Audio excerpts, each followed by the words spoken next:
It has been less than a month since the Oakland Raiders upgraded their left tackle position by signing Trent Brown away from the New England Patriots, but the team is likely far from done making changes along the front five this offseason. Prior to signing Brown, the team had traded Kelechi Osemele to the New York Jets in a late-round pick swap, and now the Raiders look to the draft in order to fill the void at guard. We don't know the dynamic between head coach Jon Gruden, general manager Mike Mayock and offensive line coach Tom Cable. It certainly bears watching this year in order to begin to understand the type of lineman the team may be looking for in future seasons. How much input Cable has on personnel selection remains to be seen, but we do know that back in 2015 he laid out the criteria that he looked for in a lineman at a town hall-style meeting. Further, that is exactly the athletic profile of 2018 first-round pick Kolton Miller, and as such it would seem that these are the type of linemen the team is likely to target going forward. With the substantial investments the Raiders have made at tackle over the past 12 months, including making Brown the highest-paid offensive lineman in NFL history along with the use of 2 picks in the first 3 rounds of the 2018 draft, it seems more prudent to focus on the interior of the line.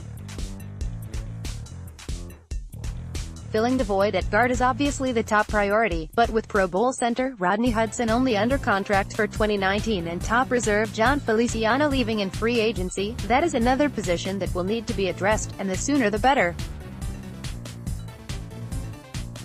Thus, without wasting any more of your time, keep an eye on these linemen when the draft arrives in a couple of weeks. Garrett Bradbury, NC State, Round 1-2. Bradbury is a physical specimen along the lines of what Cable has loved from his linemen, with a track record as a multi-year starter. He converted from tight end to offensive line while at NC State, which is another common trait among former Cable linemen, including both Gary Gilliam and George Fant. He is a tiny bit undersized, weighing in at just 306 at the combine, but that falls well within the range of players that Cable has put on the field, such as Mark Glowinski and Ethan Pochuk.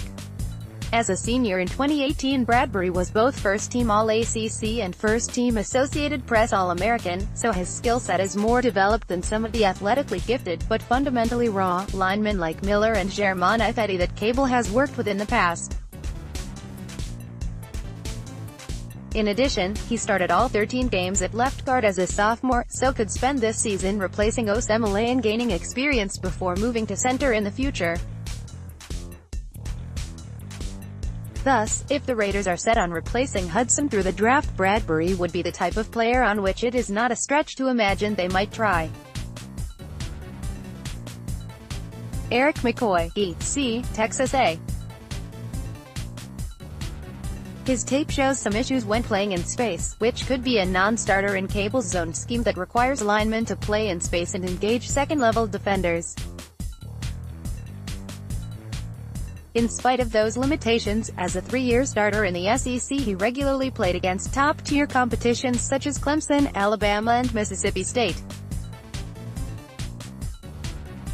He fared well against players that are likely to be taken on day 1 or early on day 2, and his tape against quality foes like this shows the upside potential.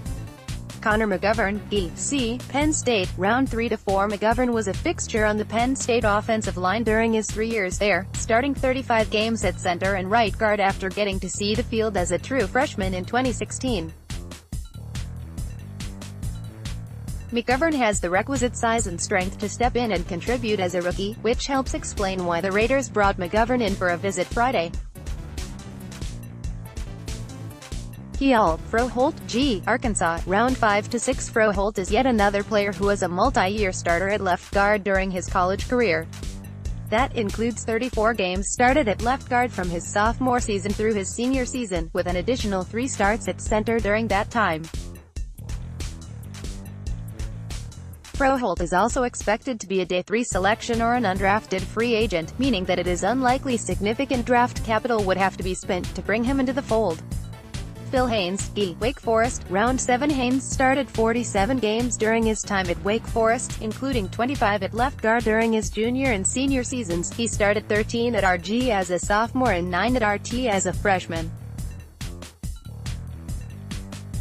That is consistent with many of the mid to late round draft choices Seattle used on offensive linemen during Cable's time there, including Mark Glowinski, Ethan Pochik and Joey Hunt. In addition, while Haynes' athletic profile fits Cable's criteria, he is not highly rated. DraftScout.com has him as the number 33 available guard this year, meaning if he does get added to the Oakland roster, it likely comes as a late-round selection or undrafted free agent. Obviously the key question will be working to understand the dynamic between Gruden and Cable in order to attempt to discern what these three will be looking for from offensive linemen in the coming years. However, these 5 names fit what Cable looked for during his time with the Seattle Seahawks, as well as the linemen the Raiders drafted in 2018, so it seems like a logical starting point. Editor's note: yes, we know the Raiders don't currently have a pick in the 3rd round. The round of the players taken there would be dependent upon them making a trade to get back into that round.